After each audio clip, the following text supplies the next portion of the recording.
Hey VC, it's Tim.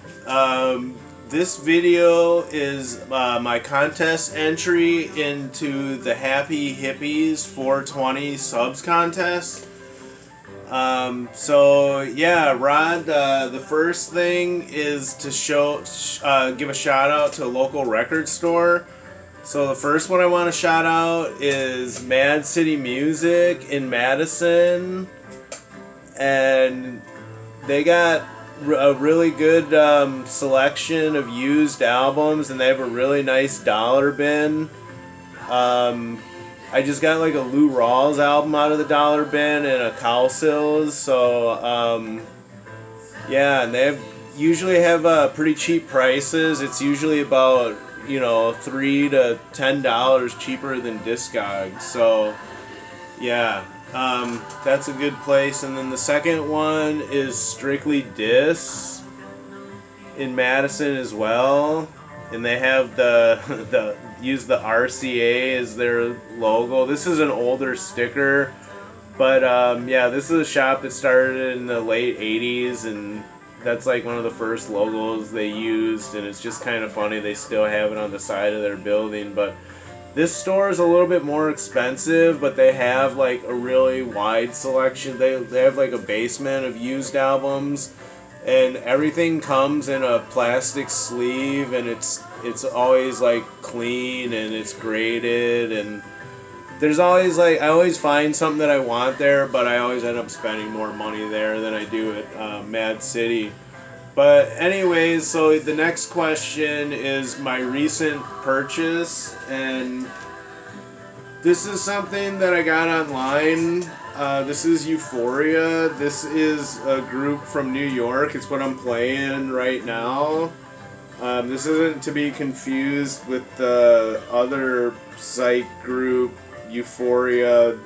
Their album, I think it's called a gift from Euphoria. But this is from the same time period. This is, I believe, 1968.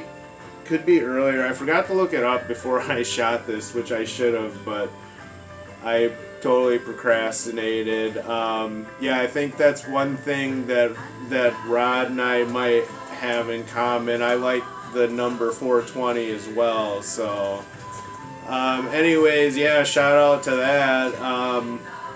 So yeah, but this is a good Sunshine Pop album, and I've been getting into Sunshine Pop lately because it's been like a lot warmer out here in Wisconsin, and it just seems really fitting for the time.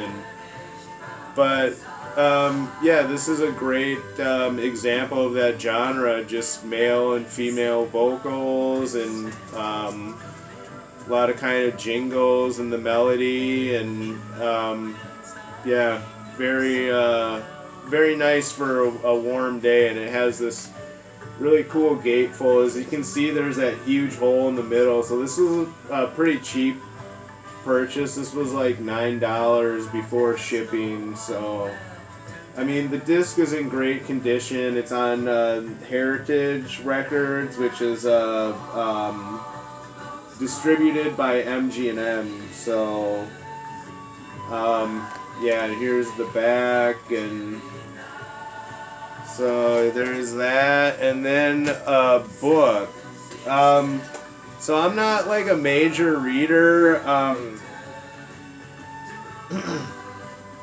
usually do books on tape if I'm gonna read, but I do have this book, which is Gimme Indie Rock, which is 500 essential American underground rock albums from 1981 to 1996, and this is basically it's a review of 500 albums from that time period, and this is basically like the beginning of like what we know now is like indie rock, I believe.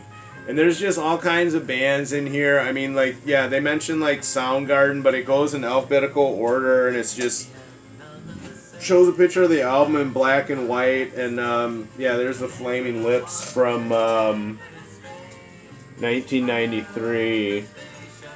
So they write about all albums that came out in that time period and their significance. Green River, that's like a major grunge band, so that's kind of the thing with indie is there's a lot of different styles, and this, oh, there's the Jesus Lizard. So yeah, a lot of reviews from that time period, and I'll look through this for ideas for indie bands from. I mean, this time period is something that I'll usually listen to in like the fall time because a lot of this music's like a little bit heavier, but you just never know when the mood strikes. But this is just a good, interesting book in general as like a guide for like this type of music. So, and then last is a DVD, and then, whoops. So I don't really have, what I do have is I have this, so this is a CD, this is a band, this is a deluxe edition of this band Slint. This album came out in 1991.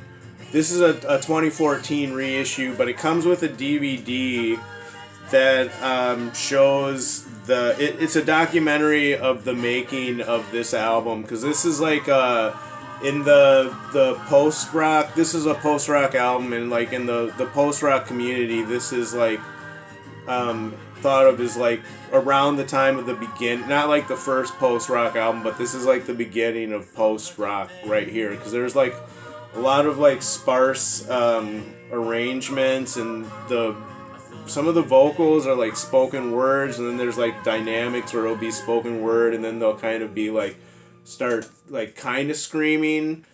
But anyways, yeah, this is the CD, and yeah, the documentary is really interesting.